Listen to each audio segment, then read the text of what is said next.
দর্শক, আসসালামু আলাইকুম। সারা দেশ আবারও উত্তপ্ত, সারা দেশের রাজনীতি আবারও উত্তপ্ত হয়ে পড়েছে। প্রিয় দর্শক, একেবারে ব্রেকিং একটা শিরোনাম, ছেলে মেয়ে সবাই দেশে, আমি একা সেফ এক্সিট নিয়ে কি করব, এমন মন্তব্য করেছেন স্বরাষ্ট্র উপদেষ্টা জাহাঙ্গীর আলম চৌধুরী। কি হচ্ছে এবার রাজনীতির মাঠে,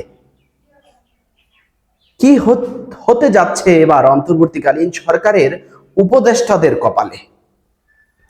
এবার কি তাহলে আসলেই উপদেষ্টারা সেফ এক্সিট নেওয়ার জন্য বিভিন্ন রাজনৈতিক দলের সঙ্গে হাত মিলাচ্ছেন?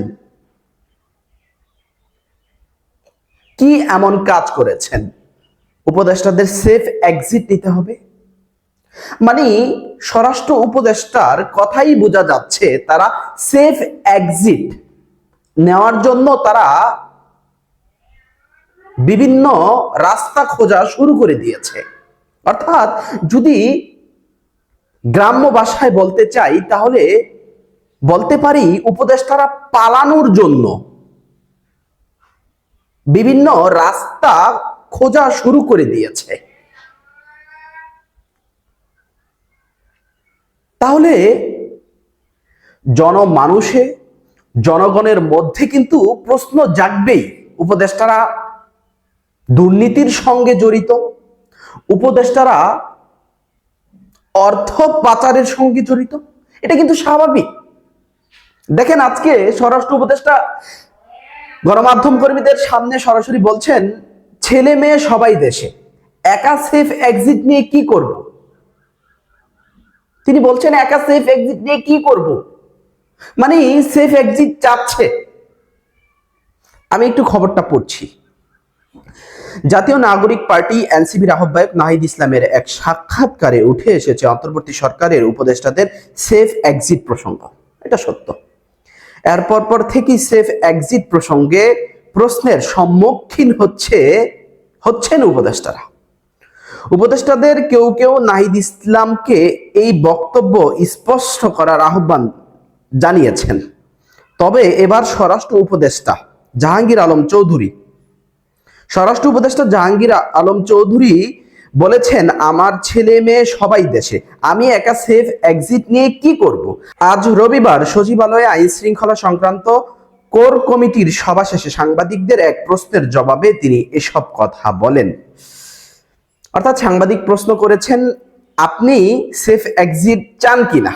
সেই প্রশ্নের জবাবে জাহাঙ্গীর আলম চৌধুরী তিনি বলছেন, ছেলে মেয়ে সবাই দেশে, একা সেফ এক্সিট নিয়ে কি করব। মানে কিছু বিষয় আমার কাছে খুবই অবাস্তব, একেবারে অবাস্তব লাগে ভাই।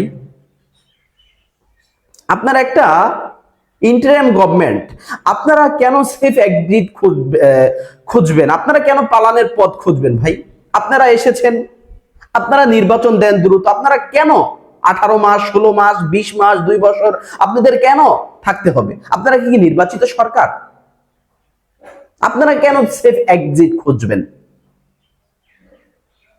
তাহলে বোঝা যাচ্ছে অন্তর্বর্তীকালীন সরকারের উপদেষ্টারা দুর্নীতির সঙ্গে জড়িত আছে। এটা বুঝেই যাচ্ছে। কারণ নাহিদ ইসলাম তিনিও কিন্তু অন্তর্বর্তীকালীন সরকারের সাবেক উপদেষ্টা ছিল। নাহিদ নিজে বলেছেন, অন্তর্বর্তীকালীন সরকারের উপদেষ্টারা সেফ এক্সিট খোঁজার জন্য বিভিন্ন রাজনৈতিক দলের নেতাকর্মীদের সঙ্গে হাত মিলাচ্ছে। এরপর সার্জিস আলম বলেছেন, হাসনাত আব্দুল্লাহ বলেছেন,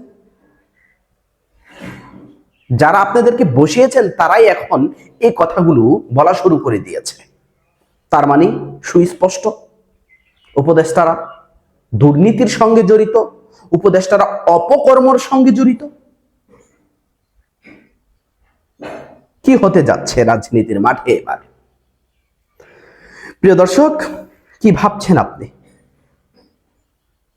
জাহাঙ্গীর আলম চৌধুরী অর্থাৎ স্বরাষ্ট্র উপদেষ্টা আমাদের, তিনি জানি বলল সেফ এক্সিট কেন নিব, আমি একা নিয়ে কি করব। এই কথার মধ্যে কি রহস্য লুকিয়ে আছে, এই কথার মধ্যে কি দিক নির্দেশনা আছে, কি ভাবছেন, কি মনের ভাব প্রকাশ করছেন? অবশ্যই প্রিয় দর্শক আমাদের কমেন্ট বক্সে আপনার মূল্যবান মতামত লিখে আমাদেরকে জানাবেন। চ্যানেলে নতুন হলে অবশ্যই আমাদের চ্যানেলটি সাবস্ক্রাইব করে পাশে থাকা যে বেল বাটনটি রয়েছে সেই বেল বাটনটি বাজিয়ে রাখবেন। ধন্যবাদ।